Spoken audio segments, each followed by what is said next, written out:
चलिए, नमस्कार दोस्तों। ब्रिलियंट कोचिंग सेंटर आप सबका हार्दिक स्वागत एवं अभिनंदन करता है। आज हम आपको गणित का छोटा सा ट्रिक बताएंगे। ये चैप्टर 11 का वृत्तों से संबंधित क्षेत्रफल, वृत्तों से संबंधित क्षेत्रफल सीधे फोकस होगा, जो आपके पेपर में आना है, पेपर पर आधारित सूत्र है। आप इस बात को ध्यान देंगे, आपका यह हुआ वृत्त और मध्य बिंदु को केंद्र कहते हैं, और इसके बाद दो त्रिज्या ओ ए ओ बी, ये आपकी त्रिज्याएं, इनके बीच का यह भाग ये त्रिज्यखंड है। क्या है? त्रिज्यखंड। ये आपका त्रिज्यखंड है। और ये शांत रहो, ये ऊपर का पार्ट ये भी आपका त्रिज्यखंड है।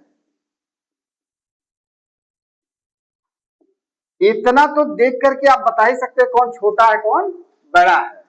ये लघु त्रिज्यखंड है, ये दीर्घ त्रिज्यखंड है।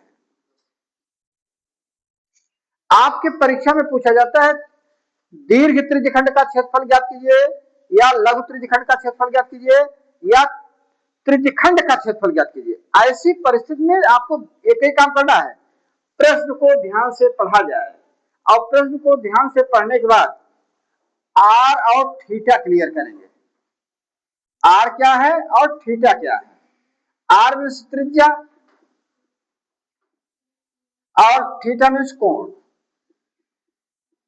जब दोनों चीज क्लियर हो गया, अब आपसे पूछा गया त्रिज्यखंड का क्षेत्रफल ज्ञात कीजिए। कुछ नहीं करना है, सीधे सीधे इसे सूत्र में रख करके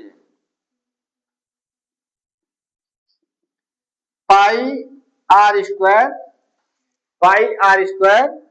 into theta upon 360,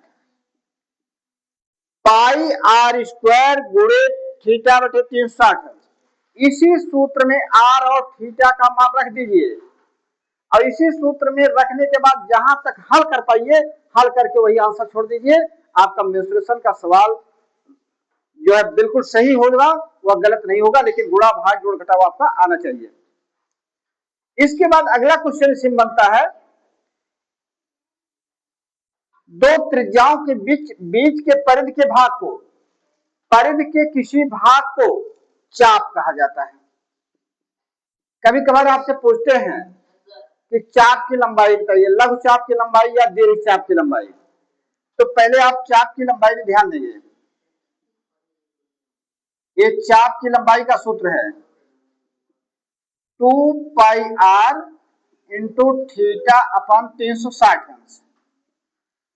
2 pi are into theta upon 360 अंश। ये आपका त्रिज्यखंड का क्षेत्रफल है,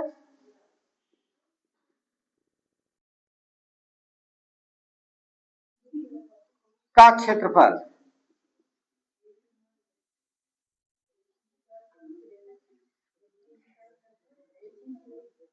त्रिज्यखंड का क्षेत्रफल, त्रिज्यखंड का क्षेत्रफल क्या है एक बार बोलिए सब लोग।